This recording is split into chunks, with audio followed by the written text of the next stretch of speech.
kalau anak kecil kan dipanggil noleh, ini nggak jalan keluar pagar sampai kemana-mana, gitu. Terus kalau misalnya mau diterapi itu bisa dipegangin terapis 2 untuk memasukkan 1 butir nasi. Tapi setelah kita ketemu ahlinya, memang bisa didiagnosa itu setelah usia 3 tahun. Oh, setelah 3 tahun. Kalau 3 tahun, 2 tahun itu anak yang autis, anak yang gifted, anak yang disleksi itu sama gangguannya. Jadi mumpung sekarang masih banyak anak-anak kita yang di usia SMP, SMA itu harus menjadi perhatian bahwa calon ibu harus sehat, karena kalau ibunya stunting, anaknya juga lebih terdorong untuk stunting lagi karena rahimnya juga kecil. Kalau nutrisi tadi termasuk garam ya Mbak, jadi kalau ada masalah dengan nutrisi berarti yodiumnya juga kurang terpenuhi, natriumnya juga nggak terpenuhi, kaliumnya nggak terpenuhi gitu kan, itu juga bisa jadi masalah. Kota-kota tertentu yang tidak banyak penyerapan garam juga itu biasanya ketika mereka melahirkan anak pertama, kedua, ketiga giginya rusak Mbak. Termasuk saya tuh juga ada masalah itu, jadi sekarang saya lebih sadar untuk berkumur pakai air garam. Iya kan, bahkan mohon maaf dan terima kasih saya nggak pernah positif selama COVID-19.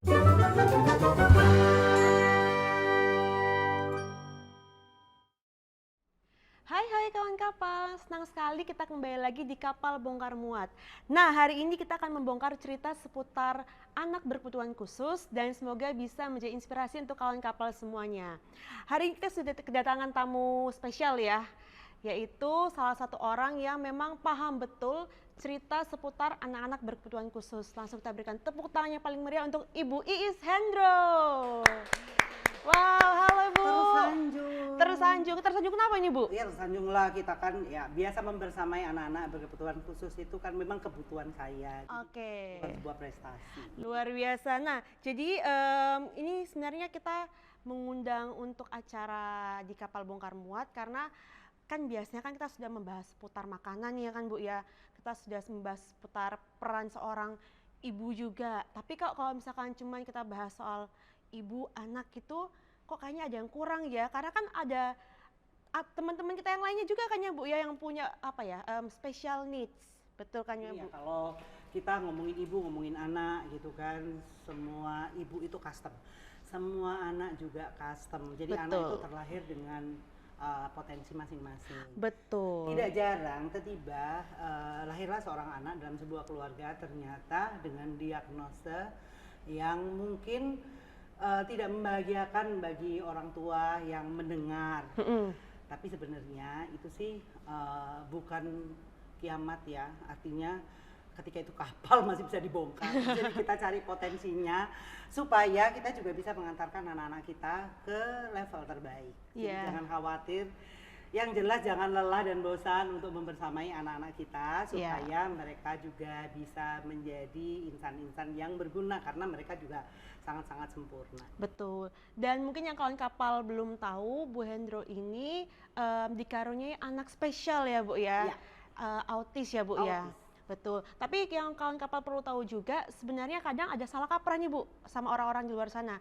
Ada yang bilang anak-anak yang special needs itu sama dengan disability. Padahal sebenarnya beda ya Bu ya. Secara konsep disability, terus setelah itu handicap, anak special needs itu sama exceptionality kalau nggak salah. Ya kan secara pemahamannya juga beda ya Bu ya. Iya, tapi sebenarnya begini ya, yang lebih penting dari itu adalah ketika semua anak apapun kondisinya mereka pasti punya potensi.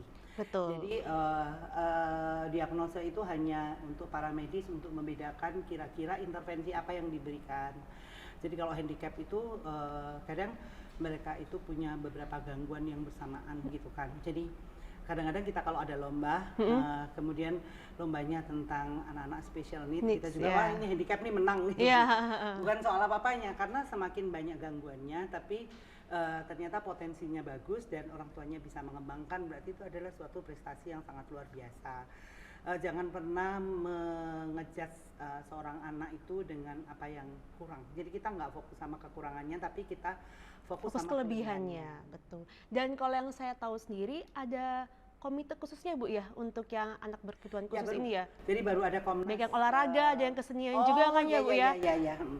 Tapi sekarang memang ada komisi nasional disabilitas yang baru dibentuk dan baru disahkan tuh alhamdulillah banget di tahun Apa itu ini. Bu kalau boleh tahu? Jadi itu sebenarnya kan ada Komnas Perlindungan Anak, ada Komnas Perempuan, ini ada Komnas Disabilitas gitu kan. Jadi saya juga bahagia bahwa di staf kepresidenan juga ada Mbak Angki Yudhistia yang beliau juga tuli, tapi beliau juga bisa menduduki prestasi terbaiknya di Indonesia ini, dan itu adalah salah satu inspirasi buat kita bahwasannya apapun gangguan, hambatan ataupun kekurangan itu sebenarnya adalah diberikan kepada masing-masing untuk supaya lebih jeli lagi mengembangkan potensi. Karena itu juga karunia dari Tuhan ya Bu ya. Ya, dan karunia dari Tuhan itu sepertinya kadang berupa kekurangan, tapi itu adalah apa ya? Kayak balon tuh ya, kalau yang satu digencet ini pasti menggelembungnya lebih gede gitu kan. Jadi kalau misalnya memanjang gini sih, ini sama ini ukurannya sama, kalau ini digencet ini jadi ada itu kayak saya kalau pas mati lampu loh Mbak, kalau pas mati lampu tuh ada orang garuk-garuk aja denger gitu, jangan garuk-garuk takut tahu gitu kan, terus loh bukannya biasanya hard at hearing, tiba-tiba kok denger, ya mungkin karena pas mati lampu visualisasi kita terganggu, jadi auditori kita semakin tajam, tapi itu belum riset sih Mbak, kira-kira aja lah. Kira-kira aja. Itu adalah gambaran ya supaya kita tidak putus asa, kemudian kita tidak serasa oh kita nggak bisa lakukan apa-apa ini karena banyak sekali gangguan gitu kan, padahal sebenarnya enggak gitu kan. Kita fokus pada kelebihan, kita siasati kekurangan. Jadi kalau memang aku ternyata pendengaranku agak gimana gitu ya, jadi aku berteman sama mereka yang pendengarannya lebih bagus. Oke, dan yang perlu diperhatikan lagi Bu, karena kan ada orang-orang yang ngiranya oh ini penyakit nih, padahal sebenarnya bukan ya Bu ya? Enggak, bukan jadi kan, ya? Gangguan kayak ya, maksudnya kok tiba-tiba bisa kok jadi autis kan memang gitu. bukan penyakit, ya, autis bukan penyakit, jadi jangan berharap bahwa dia akan sembuh, karena sembuh itu ketika penyakitnya nggak ada, gitu kan. Jadi kalau autis ini kan lebih dengan bergangguan ya, jadi harus di manage. Jadi dengan intervensi tertentu, dengan manajemen tertentu, maka dia yang semula memiliki gangguan autistik menjadi lebih termanage. Nah, yang bisa menjadi cerita inspirasi ya, yang hebat dari Bu Hendro ini, Bu Hendro ini kalau saya pernah kan ketemu juga di salah satu acara anak berkebutuhan khusus juga, Down syndrome. Bu Hendro ini sangat aktif sekali di berbagai acara untuk anak-anak special needs. Mungkin Ibu bisa ceritakan Bu, Ibu ini perannya apa aja sih Bu? Katanya kan menjabat untuk posisi, kalau sekarang kan Ketua Dharma Wanita Surabaya Bu ya. Terus kira-kira ada apa lagi nih Bu? Jadi sebenarnya begini ya Mbak, saya istri PNS, otomatis saya anggota Dharma Wanita, karena Pak Hendro Gunawan suami saya adalah Sekota Surabaya, maka Ketua Korpri beliau dan saya adalah Ketua Dharma Wanita. Dengan saya mendapatkan anugerah, saya menganggap Ketua Dharma Wanita ini adalah anugerah karena saya nggak pernah ngelamar gitu kan. Dulu saya pernah kerja di perbankan dan saya ngelamar bahkan gitu sebenarnya kan. Kita punya bahkan tes gitu ya. Nah kalau ini kan enggak, saya menganggap ini karunia terindah saya diberikan posisi seperti ini dan saya harus berbuat banyak. Nah di Dharma Wanita itu kan ada pilar-pilar, ada ada bidang-bidang gitu kan, ada bidang pendidikan, ada bidang sosial. Nah itu kan mencakup juga kehidupan lah yang ada, dan kita juga harus mendampingi anggota Dharma Wanita yang tidak lain adalah istri Korpri, dan kita juga harus mendampingi masyarakat karena mau tidak mau kita akan bersinergi dengan mereka gitu kan. Jadi kita berkolaborasi, bahkan kita harus bermanfaat. Nah selain itu yang ex officio saya ketua GOP TKI, Gabungan Organisasi Penyelenggara TK. Nah kebetulan saya juga ketua GOW, Gabungan Organisasi Wanita Kota Surabaya, yang di bawahnya ada sekitar 30 induk organisasi. Sebenarnya saya lebih menganggap bahwa saya ini bukan pimpinan lah dari semuanya itu ya, saya adalah koordinator tertinggi. Jadi sifat saya adalah mengorganisir supaya organisasi ini berjalan sebagaimana mestinya dan anggota itu bisa mendapatkan manfaatnya selain manfaat dari orang banyak. Biasanya dalam sebuah organisasi kita buat rencana strategis. Di awal-awal pastilah kita melakukan pendataan terhadap anggota, kemudian kita penajaman organisasi, dan kita buat program-program yang bisa mendukung pemerintah dan juga mendukung masyarakat baik di tingkat paling rendah maupun sampai dengan di tingkat yang tertinggi bahkan di seluruh Indonesia. Kami juga ada Ketua Dharma Wanita Provinsi dan ada Ketua Dharma Wanita Pusat gitu ya, yang dijabat oleh istri Menteri Reformasi Birokrasi Bu Cahyokumolo. Saya merasa bahwa tugas perempuan itu, karena Dharma Wanita ada kata wanita dan kita harus berdharma, kita punya tugas perempuan, punya peran sebagai individu, sebagai ibu, dan juga punya peran perluasan dan ternyata ketika seorang anak terlahir berkebutuhan khusus, difabel atau apapun itu, derita pertama adalah derita ibunya, bukan karena mereka merasa dikaruniai oleh anak yang yang harus punya perhatian, tetapi kita lebih beban ketika anak kita tidak bisa mencapai level terbaik gitu kan. Betul, seperti karena itu. Keterlambatan, ada suatu keterlambatan jadi mungkin motorik dan sebagainya itu ya Bu ya. Kemudian ada keterlambatan, kemudian ada ketertinggalan, akhirnya ada keterbelakangan gitu kan. Betul. Jadi itu kalau dibiarin terus menerus, maka kalau udah terbelakang kan pasti nggak terkejar ya Mbak. Betul. Jadi itu yang menjadi beban kita, karena pastinya sebagai orang tua kita nggak mungkin hidup terus gitu, mungkin kita juga nanti bagaimana hidupnya saat sendiri dia bisa mandiri apa tidak, jadi, ya kan Bu? Ketika kita kemarin sempat harus menghadirkan beberapa ahli untuk kegiatan kami Dharma Wanita, kita dibantu karena sekarang eranya kolaborasi untuk supaya elevasi kita lebih tinggi ya gitu kan. Kemudian akselerasinya juga cepat. Kita berkolaborasi dengan beberapa pihak, kita buat sinergi untuk memberikan edukasi, sosialisasi terkait anak berkebutuhan khusus, mulai dari bagaimana kita tahu deteksi dininya, mulai dari itu, kemudian intervensinya seperti apa, bahkan peran sibling, peran dari saudara itu kita juga kita berikan wacana terhadap keluarga-keluarga yang kebetulan mereka memiliki anak dengan gangguan, apapun gangguan itu ya. Pasti apapun gangguan itu, sekecil apapun itu pasti meresahkan ibunya gitu kan. Takutnya anaknya di sekolah tidak bisa mengikuti, kemudian dibully. Pergaulan di lingkungannya juga nggak bisa masuk sama teman-temannya kan ya Bu ya? Ya gitu kan. Dan lebih lagi ketika saudaranya tidak punya tidak bisa mengajar, tidak bisa menerima, dan tidak bisa ikut mengembangkan potensinya. Betul. Karena tugas kita sebagai ibu kalau nggak dibantu oleh adik-adiknya, semisal anak saya si Eka, saya dibantu justru oleh adik-adiknya gitu, karena kadang kasih sayang yang berlebihan juga itu bisa bikin cemburu yang lain gitu kan. Terus kemudian juga itu juga nggak baik gitu kan, manakala mereka juga harus diet karena tidak boleh makan ini itu gitu kan, tapi si ibu pasti paling tidak tega gitu kan, jadi banyak kecolongan gitu kan, terus banyak dimaafkan gitu, sehingga proses terapi dan intervensi itu babak belur gitu kena kita. Nah itu adik-adiknya yang bisa merapikan program gitu kan, karena ya mungkin juga karena peran seorang saudara, ya maksudnya gini, adik-adik kita yang special needs ini kan perlu kasih sayang kakak-kakaknya juga ya, saudara-saudaranya juga ya, nggak hanya dari ibunya. Kadang bisa menjadi role model. Iya gitu. betul. Terus bisa mendisiplinkan kurikulum terapinya. Karena intervensi ini kan kadang sifatnya juga kurikulum Mbak. Jadi kalau kita bilang bahwa kurikulum yang mereka yang reguler kan ya mengerjakan matematika mulai dari penjumlahan perkalian gitu. Kalau kurikulumnya anak-anak ini juga kurikulum kehidupan. Nah jadi bagaimana pertama kali mereka bisa makan sebutir nasi itu kurikulum. Betul. Bagaimana cuci tangan sendiri pun juga jadi sebuah kurikulum ya Bu ya. Iya, saya ingat sekali anak saya waktu usia 2 tahun belum bisa makan nasi loh Mbak. Jadi sebutir nasi itu bisa masuk itu dengan 1 sendok bebek. Wah, itu baru masuk 1.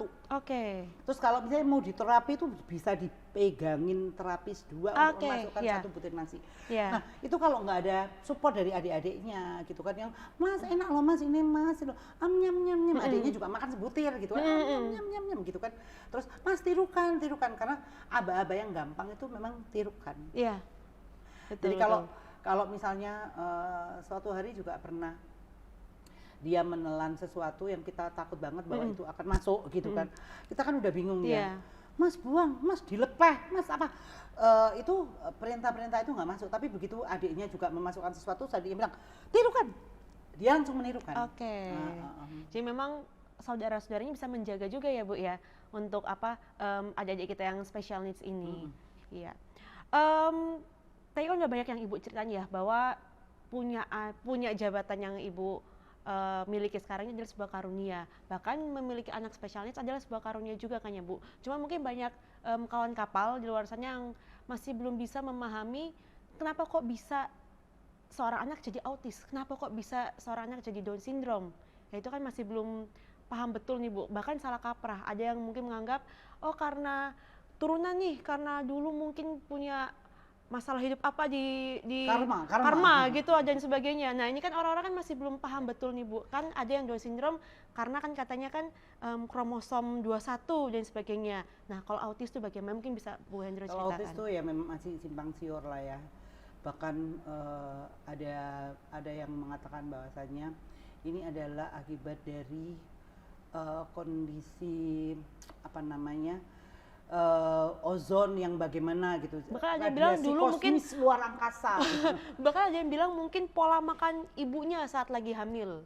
Jadi kalau saya sih kompleks ya, menurut saya loh ya. Saya juga bukan ahli, tapi saya berpikir bahwa patut juga kita sampaikan bahwa setiap ibu atau calon ibu ketika mereka memutuskan untuk menikah, maka sejak menikah, bahkan mungkin sejak remaja ya, jauh-jauh sebelum dia menikah memang harus menjaga jangan makan sembarangan gitu. Kemudian juga menjaga kesehatan reproduksi gitu. Kalau saya sih lebih waktu saya hamil tuh saya ingat saya memang suka makan makanan laut gitu ya. Tapi itu pun dipersalahkan gitu, artinya oh ini banyak timbalnya tuh makan kerang gitu ya, makan kupang. Karena katanya kalau kebanyakan makan salmon tuh nggak baik kalau misalnya saat lagi hamil. Kalau waktu itu sih saya makan kupang Mbak ya. Oh gitu. Ada yang bilang katanya. Memang benar-benar orang Surabaya. Karena hidupnya di dasar laut. Tapi saya lebih terus kemudian juga waktu itu ada imunisasi namanya MMR. Sekarang jadi MR aja. Jadi cuman measles sama rubella. Dulu tuh MMR, meningitis, measles, rubella. Kok ya meningitisnya juga hilang loh sekarang gitu kan. Berarti itu kan diyakini bahwa ada perbaikan kan gitu loh. Nah waktu itu di tahun 99 tuh lagi pertama kali booming-boomingnya autis, ada Mas Farhan, Mbak Verina, saya yang pada punya anak dengan gangguan spektrum autism ya. Jadi sebenarnya begini ya, apapun yang terjadi, kalau autis itu ternyata memang ada kondisi otak kelistrikan atau ini ya apa namanya, gangguan metabolisme yang tidak gampang untuk menghilangkan. Jadi mereka itu bahkan bukan tidak bisa tapi tidak mau. Jadi lebih ke psikologis, neurologis gitu kan. Jadi mereka lebih bisa di manage.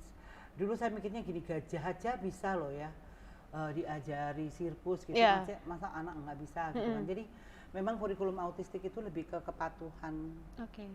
Jadi mereka diberikan kurikulum yang mereka harus patuh, mereka harus melakukan sesuai dengan juklaknya SOP gitu. Tapi memang anaknya sangat SOP banget.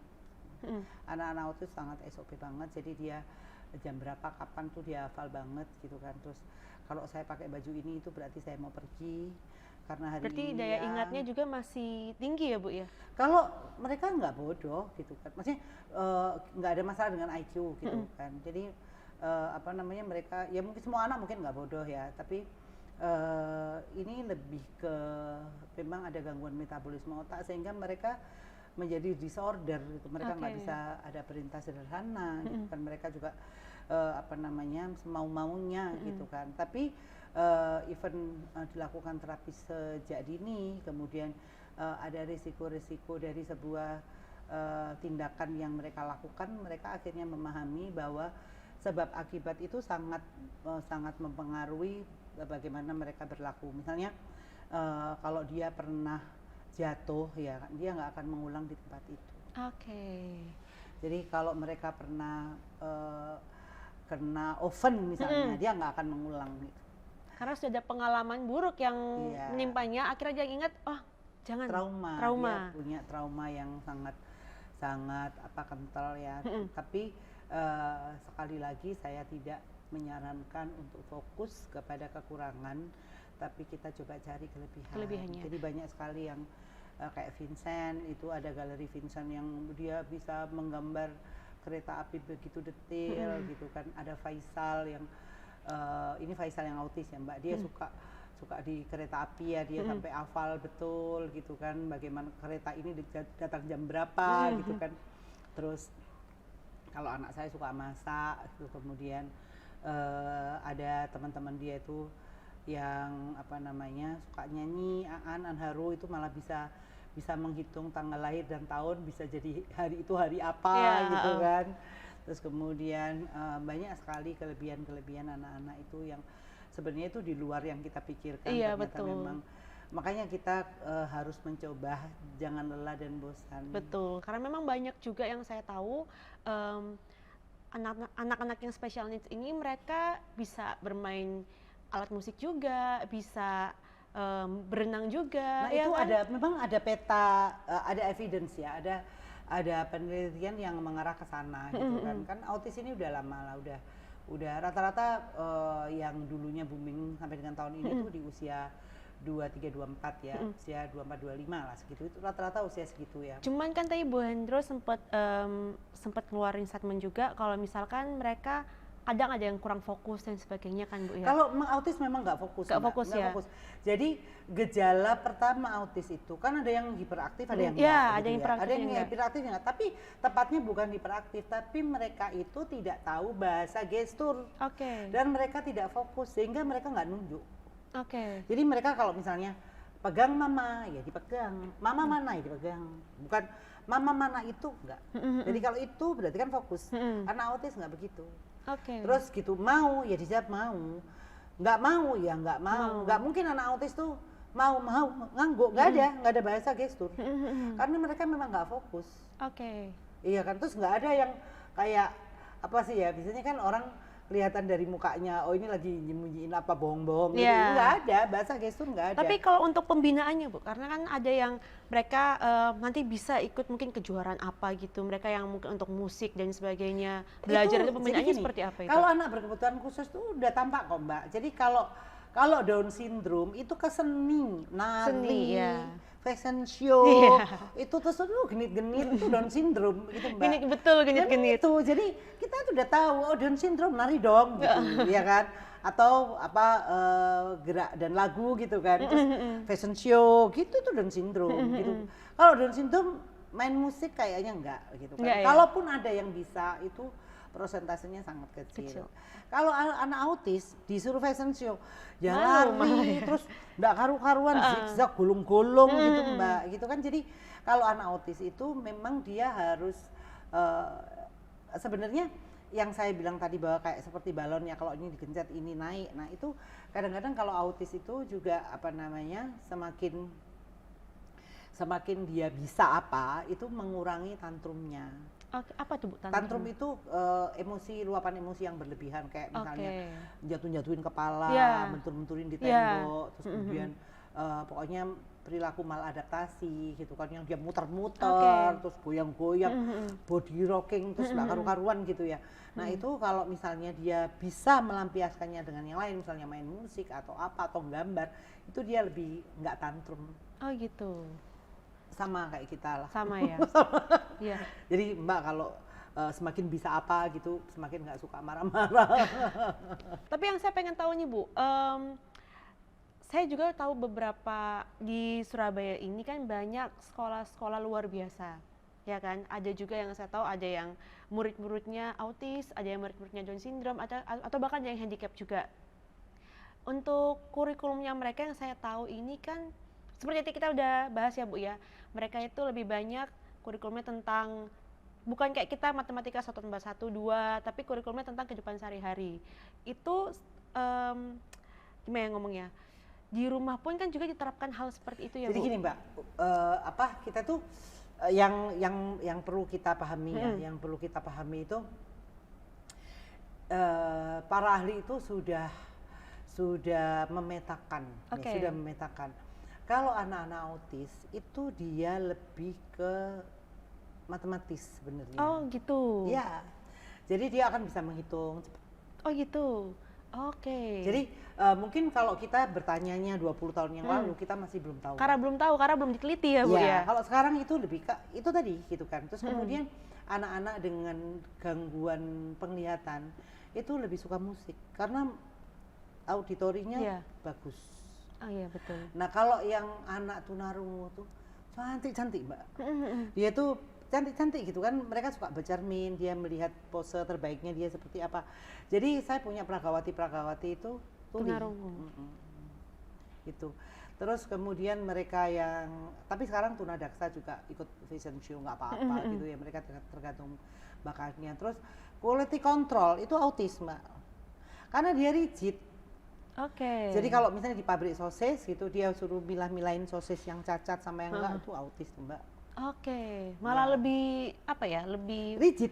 Dia tahu gitu kan, karena anak autis tuh misalnya dia biasanya minum pakai gelas ini, hari ini dia nggak minum, nggak mau. Ngerti kan, udah ngerti ya Bu ya. Terus sudah tahu ini bajunya, enggak ini bukan baju, ini baju papa, nggak mau. Nggak apa-apa, kakak nggak bawa baju, pakai ini aja, tetap nggak mau, kecuali bongkar koper bener nggak ada baju. Oh gitu, jadi harus ditunjukin dulu kalau misalnya memang nggak ada.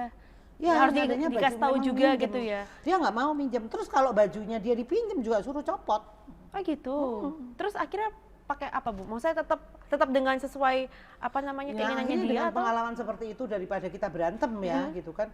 Akhirnya udahlah kita jangan sampai ya ada yang nggak bawa baju nanti nggak bisa loh pinjam bajunya Eka kayak begitu. Oke, kita udah bahas banyak soal anak-anak berkebutuhan khusus yang special needs ya, autis, Down syndrome dan sebagainya. Tapi kita pengen dengar juga dong cerita dari anaknya Bu Hendro ini. Tadi sudah disinggung juga namanya Eka ya. Eka. Ya, umurnya berapa Bu kalau boleh tahu? Sekarang 23. 23 tahun. Posisinya Ibu tahu anak Ibu ini autis, itu apakah dari lahir langsung atau selang berapa tahun kemudian saat balita? Saya 2 tahun. 2 tahun setelahnya. Tapi sebenarnya waktu lahir itu memang aneh ya. Nangisnya tuh rendah, jadi kayak misalnya bayi gitu kan biasanya langsung nangis kenceng gitu ya Bu ya? Nangisnya kenceng tapi rendah. Gitu. Kok kayak gini ya nangisnya gitu. Itu sempat ditanyakan ke dokter nggak Bu? Maksudnya dicek waktu itu kan memang kasus-kasus pertama Mbak. Ya, terus di Surabaya ya Bu ya? Di Surabaya. Terus sebenarnya ada Agil Galib Grasianto itu lahir 1 tahun sebelum Eka ya, jadi itu juga. Nah, dan dulu jarang banget yang buahnya itu yang angkatan kita itu buahnya banget. Nah itu terus nggak pernah ketawa. Oh gitu. Jadi kayak ciluk bah gitu kan, biasanya ketawa enggak, flat gitu ya. Terus dia itu bisa diatur gitu loh. Misalnya gini, 3 jam sekali aku kasih minum, mau. Meskipun dia nggak lapar juga mau minum. Oh gitu. Tapi untuk keterlambatan yang lainnya Bu? Nggak, itu kan karena sebenarnya bukan begini loh Mbak.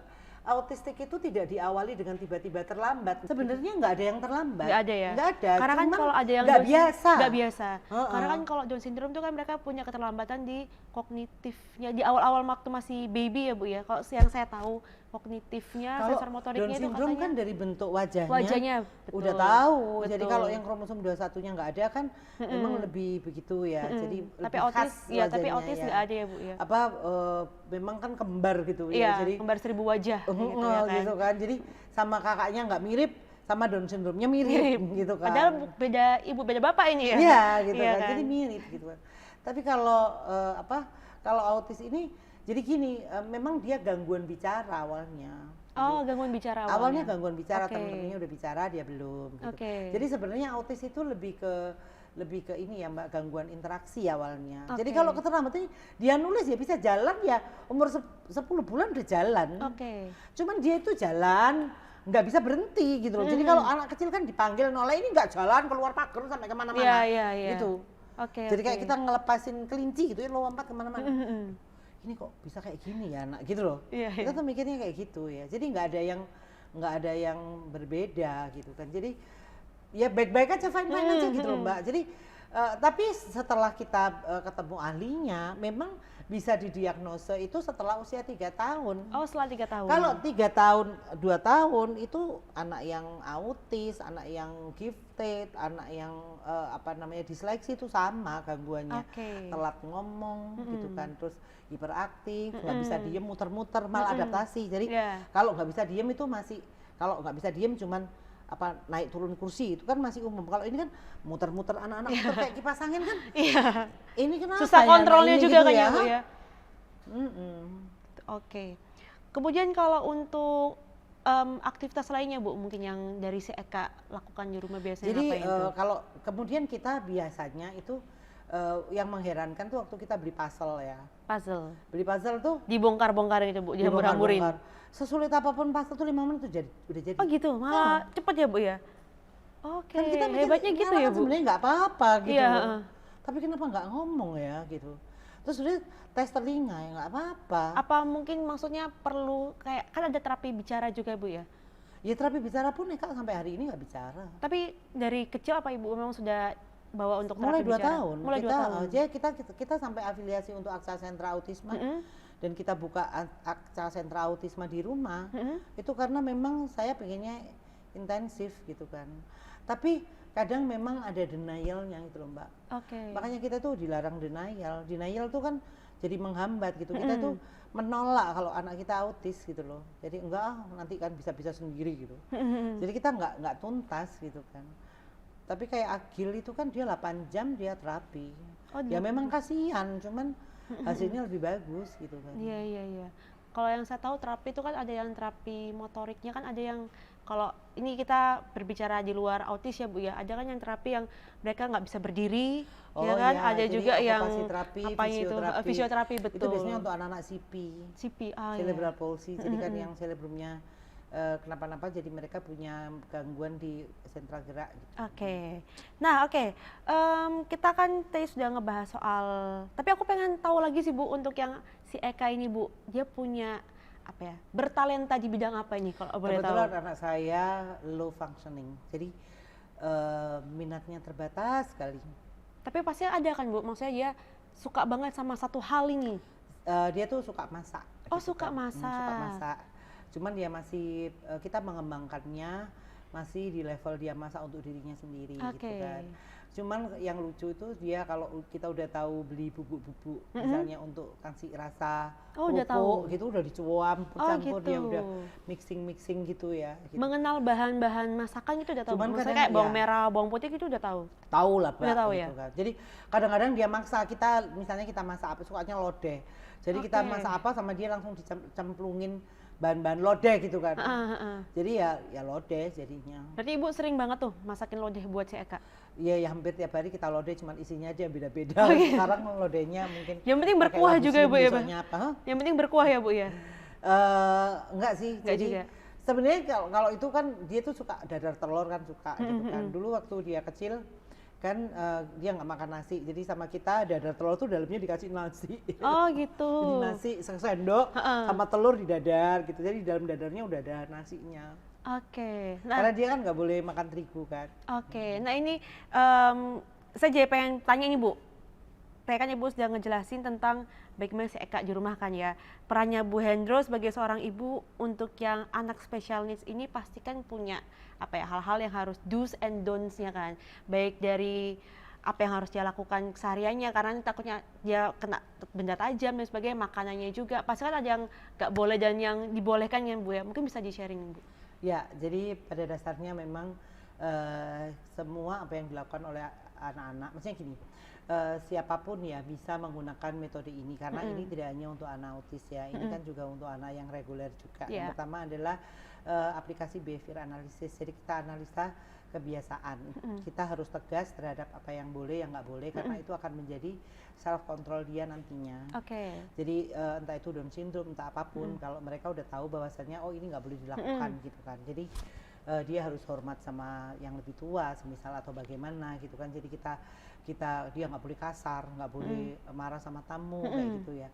Nah, kalau di autis itu juga lebih ada kurikulum. Jadi mandi aja ada kurikulumnya. Ya, okay. Jadi kalau mandi karena dia nggak paham bahasa juga kan.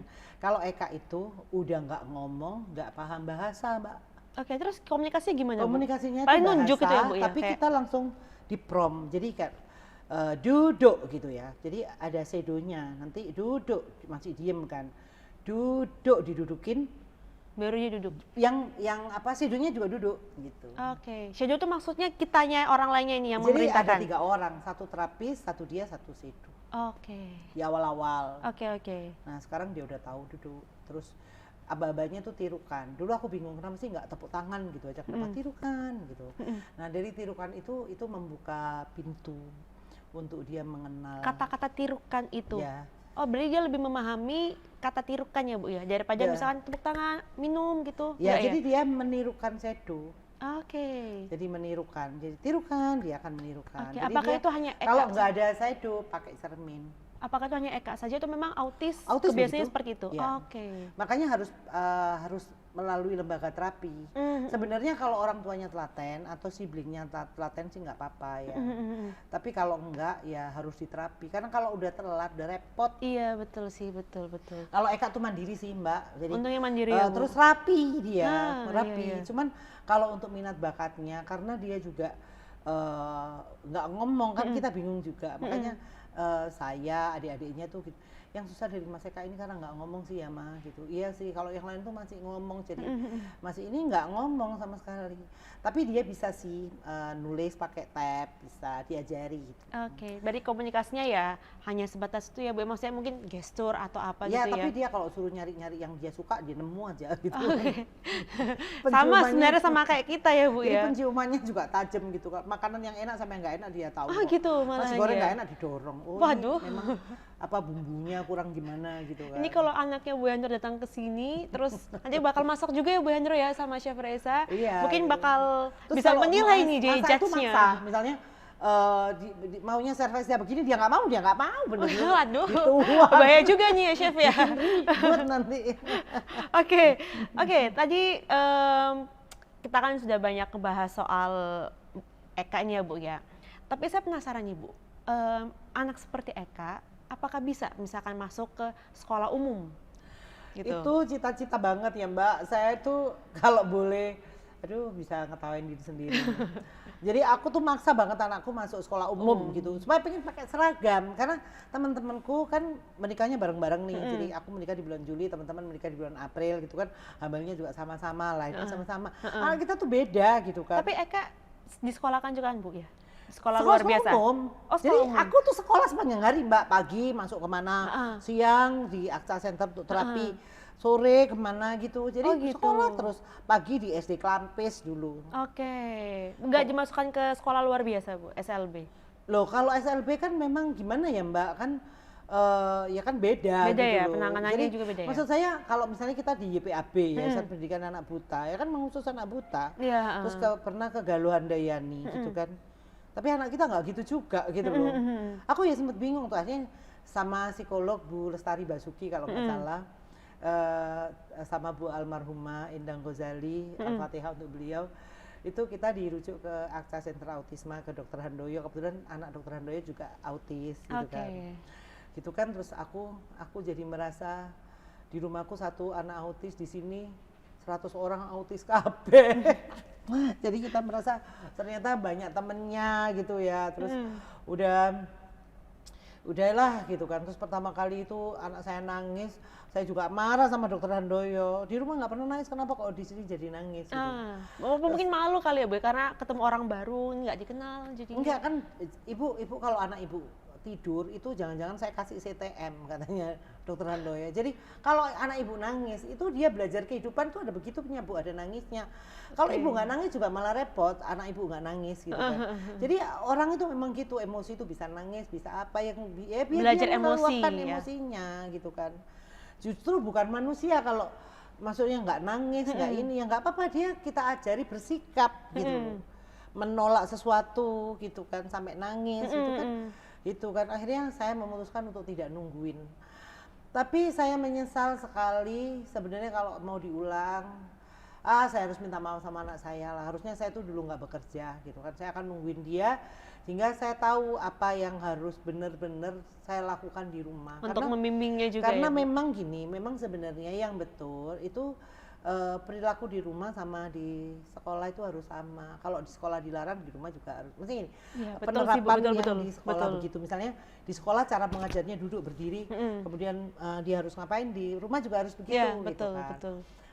Baru setelah Eka agak besar, saya berhenti. Terus kita juga ada terapi di rumah sama waktu itu namanya Bu Eri. Dia datang ke rumah, terus kemudian dia juga mandi diajari. Jadi itu pakai apek Mbak, pakai kartu. Jadi kartu mandi itu ada apa namanya, kayak ada simbolnya lembaran gitu Bu. Hah? Kayak maksudnya cue card-nya gitu ya? Ya, ada cue card-nya, terus ada tempat naruhnya gitu kan, ada plastik bening. Jadi nanti dia pertama nyusun cue card dulu kan. Jadi masuk kamar mandi, buka pintu, tutup pintu gitu kan. Copot apa, kemudian membasahin kepala, membasahin badan. Oh itu ada semua gitu kan. Jadi dia berdasarkan itu, nyusun itunya bener, mandinya bener gitu. Terus udah ditutup, diteriakin dari luar gitu, nomor 1 gitu. Oh gitu. Nomor 2 ya. Dan dia pasti bakal tetap maksudnya kayak step by step ya Bu ya? Ya. Nggak mungkin, maksudnya kayak kebalik itu nggak mungkin ya? Oke. Baru tahu nih saya Bu, maksudnya ada cara pembinaannya yang seperti itu juga untuk memang anak dia autis. sangat rapi, rigid. Itu autis. Berarti begitu, sangat disayangkan ya Bu, maksudnya kalau ibu-ibu di luar sana punya anak autis tapi sejak dini tuh belum diterapikan. Agak sangat disayangkan ya Bu ya. Belajar tentang aplikasi behavior analysis-nya. Itu gratis ya Bu ya? Jadi apa yang menjadi yang benar itu dibiarin, yang salah dikurangi. Jadi yang perilaku yang benar itu berlanjut, perilaku yang kurang itu harus dihilangkan. Jadi itu biasanya dengan reward atau punishment. Jadi sebenarnya anak autis itu manusia sejati. Dia mau melakukan sesuatu karena 2 hal. Ada imbalan atau diancam. Oh gitu. Jadi bangun pagi dong gitu. Kalau enggak nanti mama mandikan pakai air dingin. Harus bener besoknya diguyur air dingin beneran. Mungkin sama aja ya Bu ya, kayak kita maksudnya kita kan butuh reward dan punishment juga. Sebenarnya ini bisa juga gitu loh untuk anak normal gitu. Kasih reward, kasih punishment pasti jalan gitu. Cuman rewardnya jangan gimana-gimana, punishmentnya jangan gimana-gimana gitu. Kadang-kadang kita bangunin anak itu, kita belajarnya juga dari yang autis Mbak. Jadi anak saya nomor 2 Mas Bagus itu juga kalau bangunin kita, Bagus, aduh ganteng, pintar, ayo dong gitu kan, itu kan. Oke, pinter kok gitu kan. Lama-lama dia bangunin kita juga gitu. Ayo mama bangun, aduh cantik kok bangun, katanya loh aku. Tapi Bu, untuk pergaulannya anak-anak special needs ini Bu, mungkin bisa Ibu sharing juga. Ya dia kan memang dia sebenarnya secara sosialisasi itu problemnya dia. Jadi anak-anak itu nggak bakalan bergaul gitu. Bergaulnya ya mamanya yang bergaul gitu. Kayak malu gitu ya Bu ya? Bukan karena memang mereka nggak interaksi. Oh gitu, Ya, untuk yang autis aja, gitu, untuk yang autis aja. Nggak, jadi kayak si Agil tuh ngobrol sama saya tuh gini, Bu Is tahu ini nggak? Misalnya gini, oh tahu. Itu autis juga ya? Oh enggak tahu gitu kan, saya kayak gitu ya. Oh kenapa Mas Agil kok tanya? Enggak, cuma tanya aja. Kok itu ada Daniela, putranya Bu Agil di sini? Emangnya dia autis ya? Gitu. Jadi kadang dia merasa kita bersama-sama semuanya autis. Gitu sama kan. gitu. Terus gini, aku masih kelihatan nggak kalau aku autis? Itu kan yang ngobrol. Oh gitu? Gitu. Ya gitu kan, enggak kok gitu kan. Tapi melok lomba band autis. Ada berarti Bu ya? Ada. Oh, hebat. Jadi kita punya Disabilities Talent Challenge. Bahkan kemarin kita bikinnya itu se-Asia Tenggara melalui Siameo Southeast Ministry. Education. Jadi kita yang menang dari Indonesia, juara 1-nya, juara 2-nya dari Singapura, juara 3-nya dari Filipina, juara 4-nya dari Indonesia lagi, dari Jogja kalau nggak salah. Boleh tepuk tangan dulu dong buat teman-teman yang hebat ini ya. Kita memang upaya-upaya ini kan kita kepingin menguatkan hati para ibu bahwasanya sebenarnya tidak ada yang mustahil di dunia ini gitu kan. Apapun itu terjadinya adalah karunia Tuhan, bagaimana kita menyikapinya. Jangan lupa bahagia karena banyak hal yang bisa membahagiakan kita. Kita bahagia, kita menebar bahagia. Dan biarlah juga kita melakukan banyak hal untuk orang lain gitu. Kita juga ikut mensupport anak-anak orang lain supaya anak-anak kita diperhatikan oleh Tuhan. Jadi kita nggak terpikirkan untuk apakah ini akan menjadi sesuatu seperti yang kita rencanakan, tapi kita sudah melakukan yang terbaik. Ya, betul.